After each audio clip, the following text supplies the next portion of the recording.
Hello বেস, আসসালামু আলাইকুম। Welcome my YouTube and Facebook page S R Sharif blogs.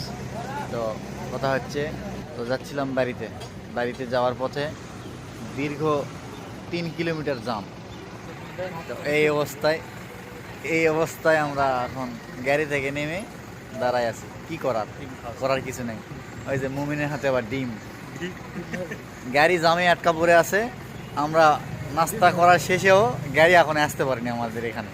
তাহলে কি পরিমাণ জাম হিসাব করেন।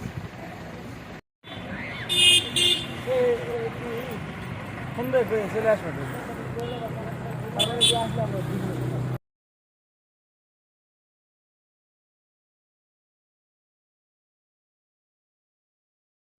হ্যালো বেস, আসসালামু আলাইকুম।